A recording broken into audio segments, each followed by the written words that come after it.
धन्यवाद सभापति महोदय, आपने इतने गंभीर विषय पर बात सुन लीजिए, इतने गंभीर विषय पर बोलने का अवसर दिया। प्लीज।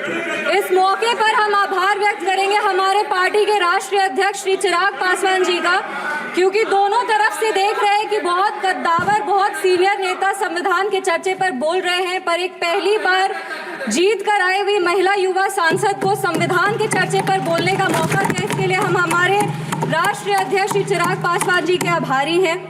इस सदन में सबसे युवा सांसद होने के नाते हमें गर्व की अनुभूति हो रही है कि हम उस वर्ष इस सदन में शपथ लिए जिस वर्ष संविधान अपना 75वां वर्ष का उत्सव मना रहा है।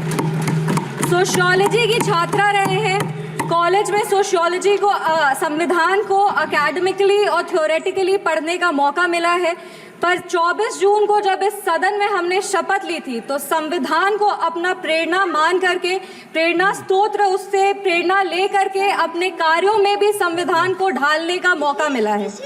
महात्मा गांधी जी ने भारत के संविधान के विषय में 1931 में कहा था, I shall strive for a constitution which will release India from thraldom and patronage. I shall work for an India in which the poorest shall feel that it is their country in whose making they have an effective voice. An India in which there is no high class or low class of people. An India in which all communities shall live in perfect harmony. This is the India of my dreams for which I shall struggle. इस सदन में जब हम शपथ लिए थे, संविधान की शपथ लिए थे और सत्य निष्ठा से प्रतिज्ञान किए थे कि भारत की प्रभुता और अखंडता को अक्षुण्ण रखेंगे और कर्तव्यों का श्रद्धापूर्वक निर्वहन करेंगे, पर हमारे विपक्ष के लोग हैं जो विदेशी तंत्रों से हाथ मिला करके बार बार भारत की प्रभुता और अखंडता पर चोट करते हैं।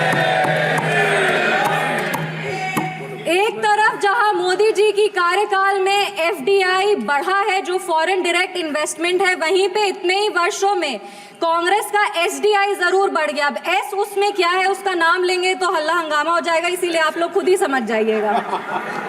ये वही बात हो गया, हिंदी का एक मुहावरा है, मुंह में राम बगल में छुरी, पर ये भी विपक्ष पे सही नहीं बैठता है, क्योंकि विपक्ष तो प्रभु श्री राम का नाम ही नहीं ले सकते, पर छुरी लेकर के बार बार संविधान की हत्या जरूर करने का कोशिश करते हैं। इसीलिए हम लोग कहते हैं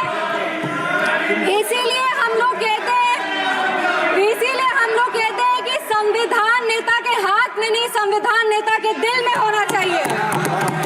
एक उदाहरण देते हैं, 2008 में इसी सदन में ट्रस्ट वोट के लिए कैश फॉर वोट स्कैम किया गया था और लोकतंत्र का गला घोटने का कोशिश किया गया था।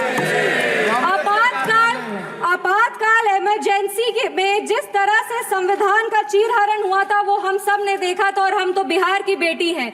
बिहार के एक पुत्र थे जयप्रकाश नारायण जी, जिन्होंने इसी दिल्ली में रामलीला मैदान में राष्ट्रकवि रामधारी सिंह दिनकर की एक कविता पढ़ी थी, सिंहासन खाली करो कि जनता आती है। उसने कांग्रेस की जड़ों को हिला दिया था और भारत में एक नई क्रांति का आह्वान किया था।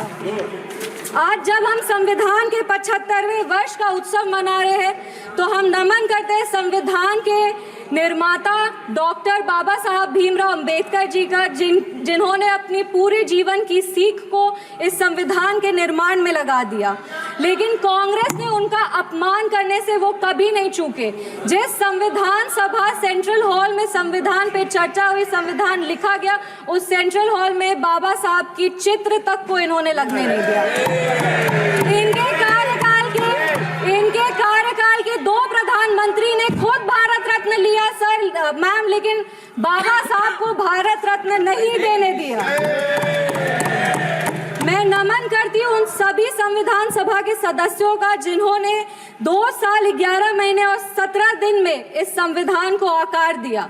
बिहार के इस देश के पहले राष्ट्रपति और संविधान सभा के अध्यक्ष डॉक्टर राजेंद्र प्रसाद जी का और संविधान सभा के सबसे पहले अध्यक्ष सच्चिदानंद सिन्हा जी का, जिन्होंने मिल करके इस संविधान के निर्माण में अपनी पूरी जीवन लगा दी।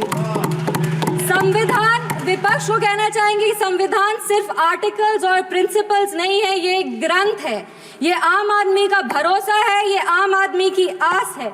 ये इस देश के नागरिक को वो महसूस कराता है कि वो स्वतंत्र है, सशक्त है और सुरक्षित भी है।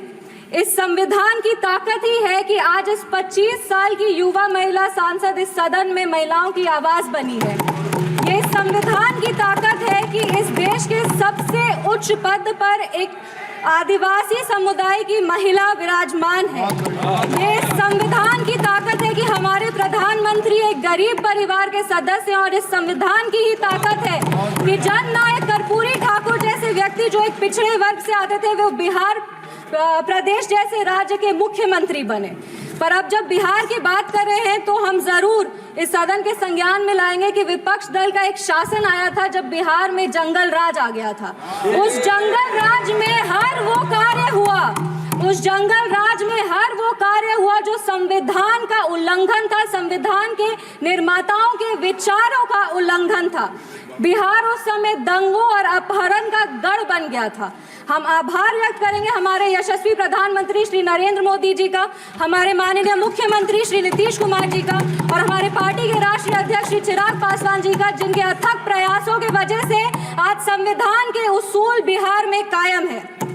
विपक्ष के साथियों ने अपने भाषण में हमें आरक्षण विरोधी कहा, संविधान विरोधी कहा, हमें देश विरोधी कहा, लेकिन इन्हीं के 3 प्रधानमंत्रियों का जो वाक्य है वो इस सदन में हम पेश करना चाहेंगे। सबसे पहले जवाहरलाल नेहरू जी ने 1961 में लिखा था, I do not like reservation in any form, especially reservation in jobs. I am against any such step that promotes inefficiency and takes us towards mediocrity.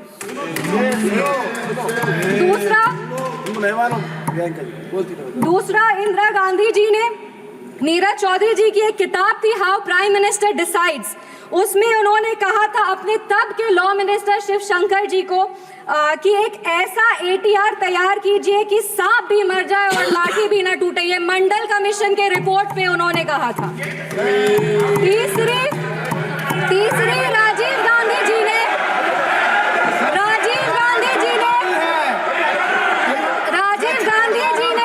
एक इंटरव्यू में आलोक मेहता को कहा था मार्च 1985 में, no promotion of. Rajiv Gandhi ji ने एक interview में journalist Alok Mehta को कहा था मार्च 1985 में कि no promotion of idiots in the name of reservation, and that promoting idiots in the name of reservation would harm the entire country. ये इनके 3 प्रधानमंत्री थे और देश 37 साल इनके प्रतिनिधित्व में था और इन्हें लगता था कि आरक्षण से इस देश में सेकेंड ग्रेड सिटीजन आते हैं। कांग्रेस को माफी मांगनी चाहिए इस पर। आप बात करते हैं सेक्युलरिज्म की, की तो एक आंकड़ा भी पेश करेंगे। जवाहरलाल नेहरू जी के कार्यकाल में 16 राज्यों में 243 सांप्रदायिक दंगे हुए। इंदिरा गांधी जी की कार्यकाल में 15 राज्यों में 337 सांप्रदायिक दंगे हुए और राजीव गांधी जी के कार्यकाल में 16 राज्यों में 291 सांप्रदायिक दंगे हुए। ये कैसा सेक्युलरिज्म का परिभाषा है, हमें तो समझ नहीं आता। एक और बात कहेंगे, कहानी सुनाएंगे। 1984 में जब सिख रायट हो रहा था, 1984 में जब सिख रायट हो रहा था तो एक सिख समुदाय के व्यक्ति एक दलित नेता के घर में रक्षा पाने के लिए गए थे, एक पनाह मांगने गए थे। उस दलित नेता के घर को जला दिया गया था। वो दलित नेता कोई और नहीं, हमारे पार्टी के संस्थापक श्रद्धेय रामविलास पासवान जी थे, जिनके घर को 1984 में जला दिया गया था। आप बात करते हैं संविधान की और सेंटर स्टेट रिलेशन की, तो बता दें कि इंदिरा गांधी जी की कार्यकाल में 11 साल में 35 बार राष्ट्रपति शासन लगाया गया। एक महिला, एक युवा और एक दलित सांसद होने के नाते हमें गर्व होता है कि हमारी सरकार एक ऐसी सरकार है जिसने संविधान के उसूल को अटल रखा है। हमारी सरकार ने संविधान को मजबूत करने का काम किया है। पिछड़े 1 सेकेंड 2 मिनट बस खत्म करें। पिछड़े आयोग को संवैधानिक दर्जा हमारी सरकार ने दिया। पिछड़े वर्ग से आर्थिक रूप से कमजोर जो व्यक्ति आते हैं उनको आरक्षण हमारी सरकार ने दिया। इनके पास महिला प्रधानमंत्री थी, पर हमारे प्रधानमंत्री ने नारी शक्ति वंदन अधिनियम ला करके 33% आरक्षण दे करके महिलाओं के आवाज को अगर मजबूती किसी ने दी है तो वो हमारे यशस्वी प्रधानमंत्री श्री नरेंद्र मोदी जी। 1 मिनट। एनडीए की सरकार ने बिहार में हमारे प्रधानमंत्री, हमारे माननीय मुख्यमंत्री श्री नीतीश कुमार जी और हमारे पार्टी के राष्ट्रीय अध्यक्ष श्री चिराग पासवान जी के नेतृत्व में संविधान के सभी प्रावधानों को मजबूती से वापस लाए हैं और यही प्रयास करते हैं कि संविधान को अपना प्रेरणा मानकर योजनाएं बनाए जो हर वो नागरिक तक पहुंचे जो जरूरतमंद है। अंत में अपने वाणी को 4 पंक्ति पढ़ के बैठ जाओ दादा, 4 पंक्ति बैठ जाओ दादा, 4 पंक्ति पढ़कर अपने वाणी को विराम देंगे। हर रंग को खुद में समेट कर जो बेखौफ खड़ा है, जाति और धर्म के दायरे से जो आगे बढ़ा है, नैतिक निष्पक्ष समावेशी संविधान ही है वो जो 75 वर्षों बाद भी सहज खड़ा है। धन्यवाद। जय हिंद।